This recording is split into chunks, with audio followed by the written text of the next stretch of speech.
अच्छा जी, उस case study की तरफ जाते जाते हम देखेंगे कि किस तरह से कंजुगेटेड प्रोटीन्स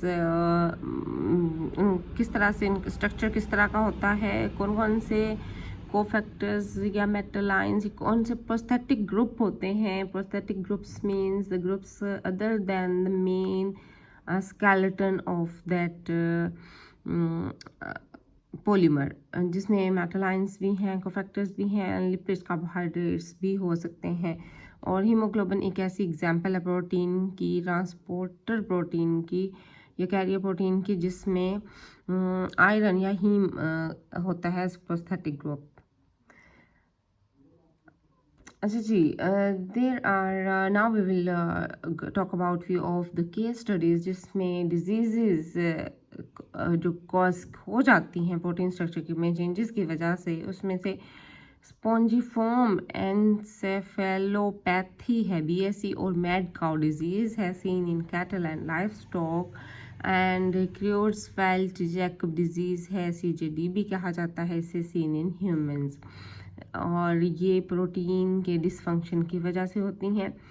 अच्छा, इस बारे में बाद में बात करते हैं। Next I will talk about sickle cell anaemia, जिसमें सिंगल अमाइनो एसिड चेंज हो जाता है हीमोग्लोबिन के अंदर, और ये सिकल सेल एनीमिया की डिजीज़ प्रोड्यूस हो जाती है बॉडी में। इसी तरह ऑस्टियोआर्थराइटिस है, ये भी सिंगल अमाइनो एसिड चेंज की वजह से होता है प्रोटीन स्ट्रक्चर में, जो कि जॉइंट डैमेज कॉज करता है फाइनली।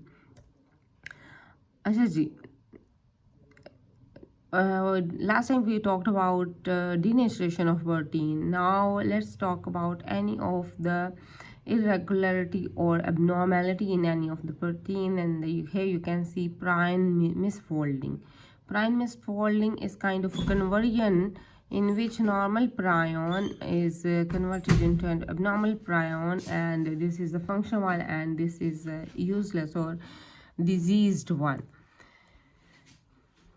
प्रायन प्रोटीन क्या होती है और इससे इसके डैमेज से इसमें जो एबनॉर्मेलिटी आती है एट पर्टिकुलर पॉइंट, उससे कौन से इश्यूज रेज होते हैं वो हम अभी देखते हैं।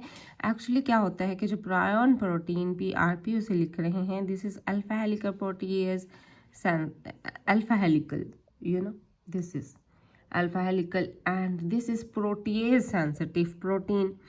अगर प्रोटीएज जो कि इस प्रोटीन को डाइजेस्ट करने की सलाहियत रखता है तो वो इसको डाइजेस्ट कर सकता है, ठीक है। बॉडी में कुछ ऐसी प्रोटीन्स होती हैं जिनको डाइजेस्ट होना चाहिए, तो कुछ प्रोटीएजेस उन पे एक्ट करके तो उनको डिग्रेड कर सकते हैं। तो this is the normal functioning for this alpha helical protein.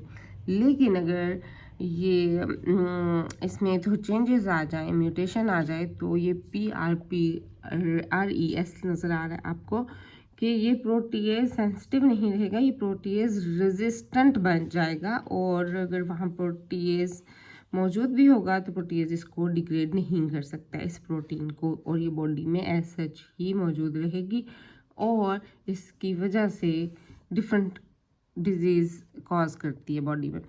और ये ट्रांसफॉर्म हो गई है किस फॉर्म में? बीटा प्लेटेड शीट में, ठीक है। तो किस तरह से इसका प्रोपेगेशन बॉडी में कैसे शुरू हो जाता है? नॉर्मल जो प्रायन प्रोटीन है वो इस फॉर्म में मौजूद है ग्रीन में, लेकिन अगर वहाँ पे कोई इंट्रैक्शन बिटवीन PRPC जो कि स्टेबल है और SC जो कि रेजिस्टेंट है, उन दोनों का आपस में इंट्रैक्शन होता है, तो it will converted into 2 PPRSC जो कि रेजिस्टेंट हैं towards towards that particular enzyme that is protease, ठीक है। वहाँ से one will again go to convert it into resistant one, and the others will accumulate as PRPSC or PRP resistant form, और इस वजह से इनकी अमाउंट बढ़ती जाएगी बॉडी में, और इसकी वजह से particular onset of particular disease कोई भी कॉज हो सकता है। Let's suppose maybe you have heard about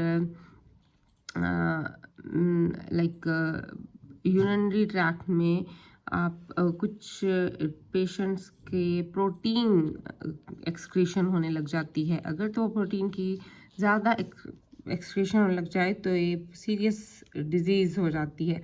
तो it's kind of that thing कि जब इंटरनल बॉडी के एंजाइम्स हैं वो उस प्रोटीन को जब डाइजेस्ट ना कर सकें तो वो प्रोटीन बॉडी से एक्सक्रीट होने लगती है, इस फॉर्म में आ जाती है और एक्सक्रीट होने लगती है और उस वजह से डिजीज़ कॉज हो जाती है। Now moving towards a particular disease जो कि सिकल सेल एनीमिया है, जिसके बारे में आप लोग फेमिलियर भी होंगे थोड़ा बहुत के बहुत शुरू में इसकी बेसिक टर्म्स चीज़ें पढ़ी हैं, लेकिन एक्चुअली होता क्या है कि this is the normal sequence of amino acid जो कि एक पेप्टाइड चेन जो कि हीमोग्लोबिन बनाता है वो है, ठीक है। फाइनली इन चेन से मल्टीपल चेन से अल्फ़ा और बीटा प्रोटीन के कंपार्टमेंट्स बनेंगे और इन बेसिक अमाइनो एसिड जो पॉलीपेप्टाइड चेन है उसमें क्या चेंजेस आती हैं कि here you see there is the difference. Valine आ गया है at carb amino acid number 6 में ग्लूटामिक एसिड की जगह वेलाइन आ जाता है। Glutamic acid is hydrophilic amino acid, जबकि वेलाइन जो है ये हाइड्रोफोबिक अमाइनो एसिड है।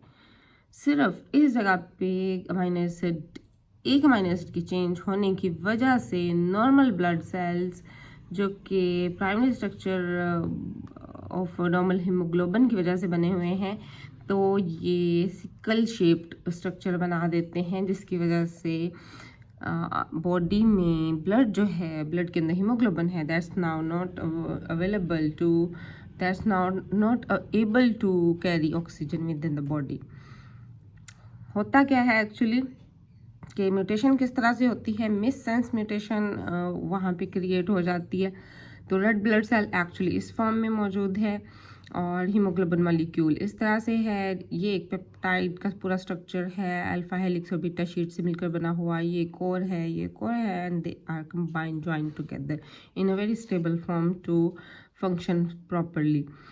लेकिन जब प्रोलाइन, ग्लूटामीन और ग्लूटामीन इनमें इस सैंट्रल ग्लूटामीन या ग्लूटामिक एसिड की जगह वेलाइन आ जाता है तो सिंगल हीमोग्लोबिन स्ट्रक्चर ये पॉलीमेरिक फॉर्म में कन्वर्ट होने लगता है। This is hydrophilic, this is hydrophobic, ठीक है।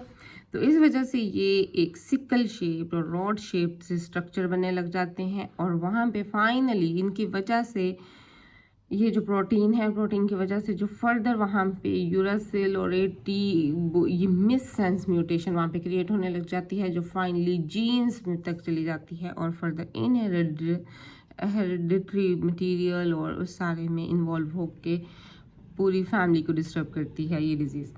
सो बीटा ग्लोबिन इस केस में क्या होता है, is one of the protein chains that compose the protein haemoglobin.